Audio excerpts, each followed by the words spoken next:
কি গো, অনেক অপেক্ষা করালাম বুঝি। আচ্ছা শোনো না, কালকে তোমাদের ঝগড়ার পর মিলটা কি হলো? তা বেশ ভালো, মিল হয়ে গেছে, খুব ভালো কথা। কিন্তু শুধু ঝগড়া থাকলে কি ভালো ভালো রান্না করে খাওয়াতে হয়? মিল হয়ে গেলে কি ভালোবেসে যত্ন করে কিছু বানাতে নেই? আজকে একটু ভালোবাসার ছোঁয়া দিয়ে নলেন গুড়ের ভাপা দই বানিয়ে দাও দেখি। কি বলছো?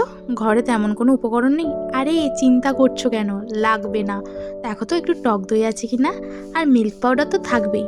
আর যেহেতু এখন শীতকাল, নলেন গুড় তো আছেই, তাই না? আচ্ছা শোনো না, টক দই না অনেক বেশি এক্সট্রা জল থাকে, সেটাকে একটু ঝারিয়ে নাও দেখি। আচ্ছা বেশ, ঝারিয়ে নিয়েছো। এবার টক দইটাকে একটা বোলের মধ্যে ঢেলে দাও দেখি, আর মিল্ক পাউডার আর নলেন গুড় অ্যাড করে দাও।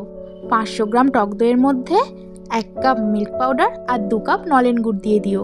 নলেন গুড়টা না একটু বেশি করে দিও, কারণ যত মিষ্টি দেবে সম্পর্কটা ততই মিষ্টি হবে। এবার সব কিছুকে না একটু ভালোভাবে মিলিয়ে নাও দেখি।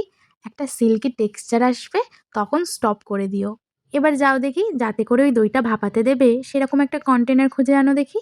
কন্টেনারটার মধ্যে না একটু ভালো করে ঘি মাখিয়ে দিও। ঘিটা মাখালে কি হবে বলো তো, ওই কন্টেনারটা থেকে তোমার ওই ভাপা দই খুব সহজেই উঠে আসবে, কোনো ধাক্কাধুক্কি করতে হবে না। আচ্ছা, এবার এটাকে ভাপিয়ে নাও দেখি। তোমার কাছে যদি মাইক্রোওয়েভ থাকে বা এয়ার ফ্রায়ার থাকে তাহলে তুমি সেটাতে করো, আমার কাছে তো নেই।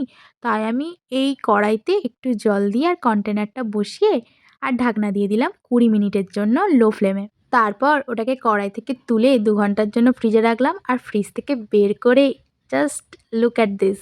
আচ্ছা শোনো, ভ্যালেন্টাইন্স ডেতে কি তোমাকে কেউ গোলাপ দিয়েছে? আচ্ছা ওটা গুছিয়ে রেখেছো? তাহলে দেখো না, বাড়ির বাগানে গাছে গোলাপ আছে নাকি। তাহলে গোলাপ আর কাজু দিয়ে এটাকে সুন্দর করে গার্নিশ করে দাও।